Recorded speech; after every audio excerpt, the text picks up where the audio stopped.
Hi ha hagut molts arguments jurídics sobre la inviabilitat de les modificacions que es presenten, i n'hi ha molts més. És a dir, la presidència ha de ser presencial per molts motius, no només en la investidura, sinó posteriorment a la pròpia investidura, per explicar, per exemple, com diu l'article 23 de la llei de presidència, l'estructura de govern, o per alguna cosa tan important i tan poc delegable que recull l'article 41, que és la possibilitat de presentar una moció, una qüestió de confiança. Però és que és més, fins i tot per la possibilitat que vostès facin un govern no amb el tema telemàtic, sinó un govern que estigui fora de Catalunya. L'article 10 de l'Estatut deixa claríssim que la seu del govern de Catalunya i de la Generalitat de Catalunya rau a Catalunya i a Barcelona. Per tant, és que fins i tot les esmenes, sense ni Tribunal Constitucional mediante, generarien unes contradiccions amb l'ordenament jurídic que el farien inviable.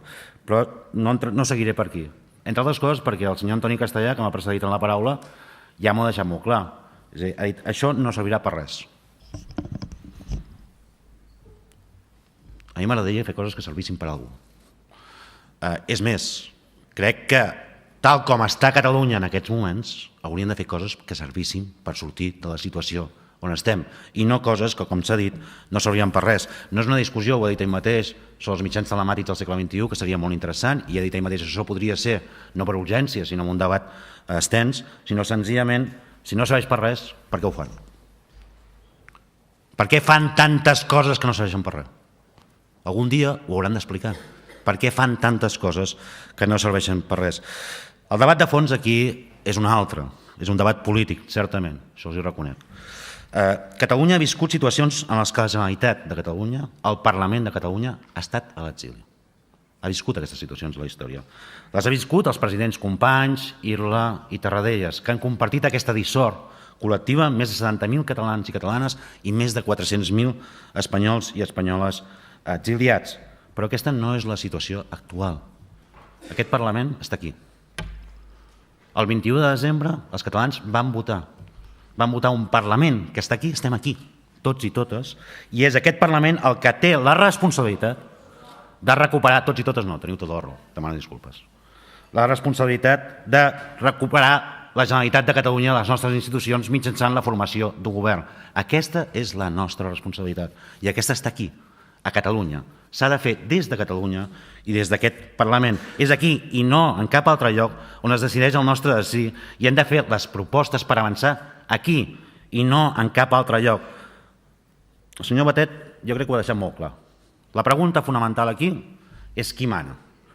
Vostè la va respondre. Puigdemont o el que digui Puigdemont? Aquesta és la resposta, crec que té poc a veure amb la sobirania del Parlament de Catalunya. Perquè Catalunya no és presidencialista. El que es va triar el dia 21 de desembre va ser un Parlament, els representants del poble de Catalunya. No es va triar un president, és aquest Parlament qui ha de triar el president, no un candidat a presidència qui ha de decidir la sort o dissort d'aquest Parlament i dels nostres futurs col·lectius. La responsabilitat és col·lectiva de tots els que estem aquí presents, no d'una sola persona. Si no, seria un sistema presidencialista, però no ho és en aquests moments. Perquè vostès diuen, i el senyor Eduard Pujol, que no està aquí a la càmera, ho va dir, vostès s'han guanyat el dret a gestionar el temps del poble de Catalunya. Vostès s'han guanyat aquest dret en quants diputats i diputades? 34. No són 68, no són 72, no són 135. En 34 diputats i diputades vostès consideren que tenen el dret de gestionar el temps del poble de Catalunya. No la responsabilitat, sinó el dret de gestionar aquest temps que passa i no sortim del 155, i que passa pel conjunt del poble de Catalunya amb totes les urgències que hem vist en el ple de la renda garantida que té en aquests moments el poble de Catalunya. I la pregunta fonamental, si vostès s'arroguen aquest dret, el dret de gestionar el temps, repeteixo, en 34 diputats i diputades, no s'equivoquin, 34. Si vostès creuen, i crec que a més en el seu grup ni tots estan absolutament d'acord amb el que està passant, gestionar el temps per fer què? Perquè pel que hem deduït el senyor Antoni Castellà, avui per fer res. Gestionar el temps per fer exactament què? Aquí no ho sabrem avui, ho sabrem dissabte. Hauria estat potser millor fer aquest debat després de dissabte. Em temo que tampoc. Jo crec que dissabte vostès tampoc no diran res. Sortiran i diran que tenen el dret a gestionar el temps i diran que el Tribunal Constitucional i que etc. Sap per què? Perquè en realitat de tots els drames i tragèdies que estem vivint aquí, que són moltes, n'hi ha una que no se'ns pot escapar, que és que vostès no saben per què han de gestionar el temps. Prometria, que cap diputat o diputat d'aquesta càmera, ni els que conformen aquesta majoria que considera que ha de gestionar el temps, ho sap. Vostès no saben. No ho sap el senyor Batet, no ho sap el senyor Pujol, o potser sí, però ens ho podria dir. No sé si ho sap la senyora Elsa Arcadi. Vostès saben si presentaran una candidatura per fer una investidura efectiva o si anem a eleccions. És dramàtic que vostès, representants del poble de Catalunya, no sàpiguen això. Qui ho sap?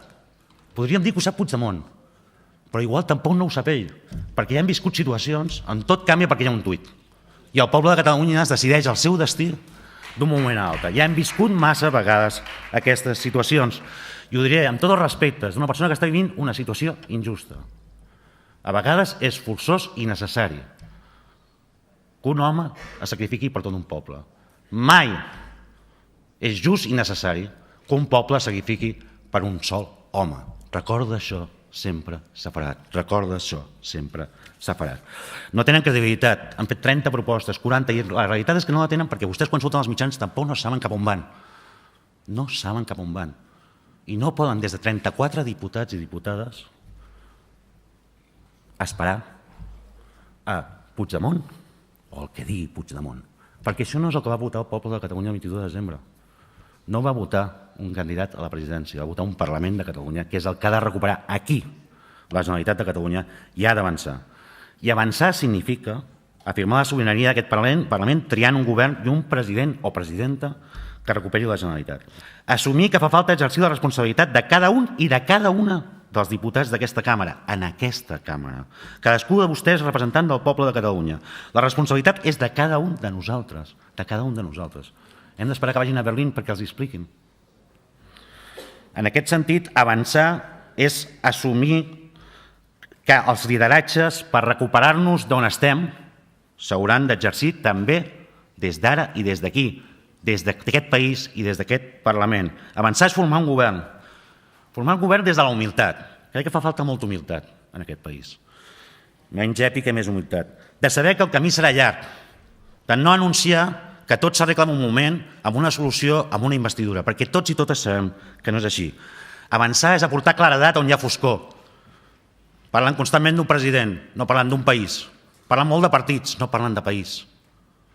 Quins són els grans objectius per tirar endavant? Nosaltres hem fet una proposta i és claríssima.